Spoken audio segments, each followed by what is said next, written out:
Hello again, and welcome to another episode of Two Takes. I'm Chad Riedlinger. And I'm Howard Vernick. We're here to talk about everything going on in the mortgage and real estate industries. So first topic of this week's show, housing wealth transferred from families to corporations. So we read an article in CityLab which talked all about how corporations are buying up all this first-time homebuyer type of affordable housing and how it's affecting homeownership in the United States.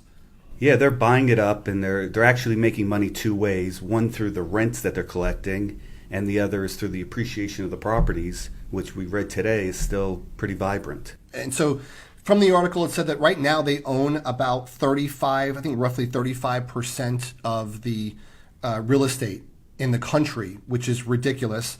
And they started buying these up in like 2008. And so a lot of these, you can actually invest in these, like if you're investing in REITs. So you can kind of own real estate without actually owning the actual tangible asset.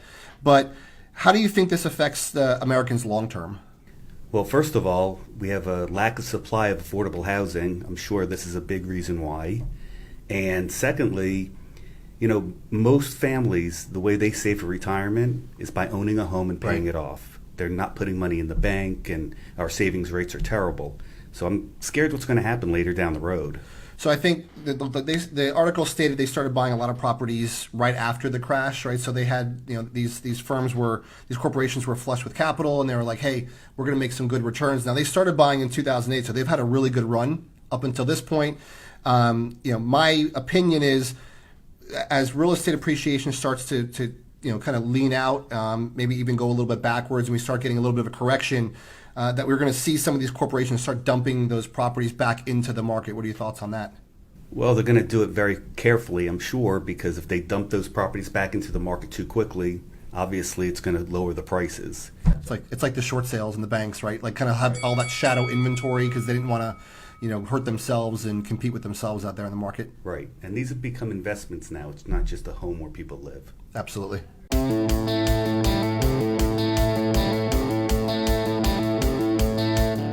All right, so our second topic is about appraisal waivers.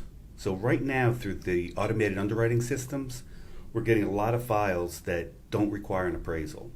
And my question is this good for borrowers or bad for borrowers? It's great for us as professionals, but what about the borrowers? Yeah, I think we get excited right away, right, when we see no appraisal. Right, Love it. Awesome. It's going to go faster. Things are going to close quicker. Yeah. And I kind of, when I read this and we talked about this, I actually remember it kind of reminded me of HomePath. Like when Fannie Mae came out with their HomePath, and they were like, oh, there's no MI, and it's like, well, yeah, but you're paying a higher interest rate for the life. So I feel like a lot of times Fannie and Freddie have a unique way of spinning something to look really good at the outset, but meanwhile they're winning on the back end. So a lot of times, even though, let's say you don't have to get an appraisal, but that AVM comes in low, how can that affect your mortgage, and how does that negatively affect home buyers? Well, first of all, anybody who's buying a property, smart buyers anyway, are going to want an appraisal. They're going to want to make sure they're not overpaying for the house. The other side of it is when you enter the property in, you have to put a value. So if you put a value that's lower than what the actual value is, you can actually be paying more money up front or a higher interest rate because of the loan level pricing adjustments. Right. So yeah, it's great. Sounds great. I save money up front, but I could be hurting myself down the road. Yeah, I mean, look, Fannie and Freddie are going to win anyway, right? So they know they're only really doing this when they feel very confident that the risk level is low enough for them. And in those cases, yeah, the borrower might pay a little bit more in interest rate because of the LTV, whereas a full appraisal might be better. And it's not just purchases, right? It's also refinances. And so, a lot of times they make that little extra spread on a lot of loans. But I will say, though, on the other flip side, it does make the process go a lot faster for the buyer and saves them some money on the appraisal fee. Right, and it's funny because I'm waiting to see when the market flattens and declines, how many of those go away. Right. Yeah, no, it's going to be interesting, but I feel like it's coming just in time for it to potentially go away. It's like we've had a really good run for 10 years, 11 years, and now all of a sudden it's like, we're getting to the end of it. Right.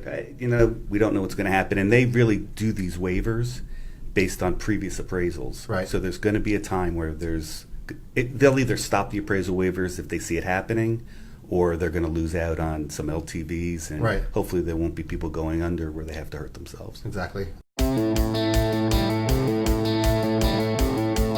All right, so our third topic today, student loan debt, which we all know, is out of control. So this is an article by Housing Wire that talked about how the total student debt in the U.S. has reached $1.5 trillion, which is a new all-time record, according to a new study by Realtor.com. So, Howard, what does this mean for the housing market? Well, this is crazy because when you divide it out by the number of households, it's $34,500 per student loan. That's crazy. The average down payment in the United States is $26,000. So they're literally taking all the money that they would use for down payment, now have to pay back a student loan. Right. So it's hurting a lot of markets. Fannie Mae has addressed it because Fannie Mae will allow you to use an income-based repayment plan. Right. And in using that, you can even have a zero payment and it'll let you get inside the house and not have to count the debt against them. I mean, it's addressing it as far as qualifying purposes are concerned, but not addressing it when it comes to obviously the money that these people have, or these people just out of college have to actually buy a home. And at least I know for you and I here in South Florida, we wish that our average down payment was $26,000. Right. Like our average down payment is more like $2,600, and they're like, "Can you make it work?" Right. But so it's kind of crazy, and look, there's no get out of jail free card with this. No. All right. No. So the crazy thing about it is, like, there's really no get out of jail free card with this student loan. I mean, they're saddled with this debt. Like, they can't get out. Yeah, there's one way out. Gotta go. And that's not good for home ownership. So, and the other thing too regarding this is, and this was not mentioned in the article, but I feel like, and this is a whole different angle, but how relevant is college going forward, right? And I think these kids are getting into so much debt. They walk out of school trying to get a job making $30,000, $40,000 a year, and meanwhile they're owing $40,000 in debt. Like, is it still a viable option? Well, it is for some, but I tell a lot of people, save the money. I tell kids, go out and work a couple of years before you go to college and make sure you really want to be there. Right. Too many kids in college right now are just there because they think they have to be there. They're kind of wasting their time, and then they graduate with no degree that earns them a nickel. And it doesn't help. I feel like 10 or 15 years from now, we're going to be talking a completely different landscape, and go learn something that's relevant to what you want to do. And I don't have to go take classes on geometry or algebra that I'm never going to use again. So. Right. All right, so Howard, what's the fourth topic we're going to go over today? So, California just enacted a statewide rent control on the amount you can raise rents on properties that you own. It was during a ceremony at a senior citizen center in Oakland that California Governor Gavin Newsom signed this new statewide law which controls how much you can raise rents in California. You can only raise them 5% plus inflation, and you can't kick somebody out so you can fix up your property and have higher rents. Right. So you're kind of, certain ways you're married to that rent. And I know New York did a lot of this stuff in certain areas of them. But I thought it was interesting when I first saw the article through Housing Wire. I found it very ironic, the audience that he introduced this to, senior citizens, right? So obviously they're all for it, right? Because they're probably on fixed incomes and it's going to benefit the renter. But I know that the backlash is going to come from all the landlords out there that are trying to, especially in California, it's ridiculously expensive there. So now all of a sudden, just like California, just like New York, you have the highest home prices with the highest mortgage payments and the highest taxes, and now you're going to be limited as an investor in what you can charge in rent. Well, this was a reaction to make some more affordable housing, but I really think they should have made a more comprehensive plan, looked at the problem as a whole, and attacked it that way. If I'd love to live in certain areas, but I just can't afford them. So I go where I can afford. I try to go to the nicest place that I can afford. If you can't afford to live in California, move. Right. Go someplace else. That's where we live in Florida. Right.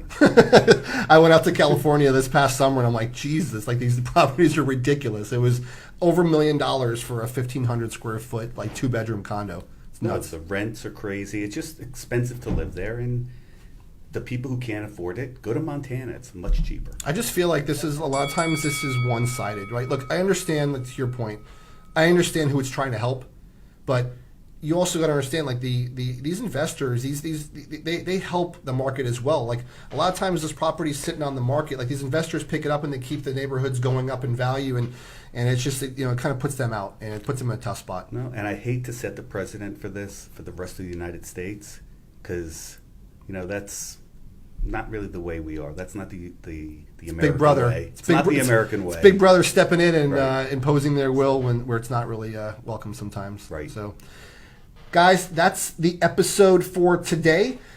Make sure you guys comment below. Let Howard and I know what you guys want to hear us talk about and discuss on our show. And we will see you guys again, same time, same place, next week. I'm going to tell you, next time I'm bringing my laptop. I don't want to be stuck with the paper again. So Either that or he's next bringing his time. glasses. I could hardly see what I wrote down. But it was fun being here, and we can't wait to see you next week. Have a great day. Bye-bye.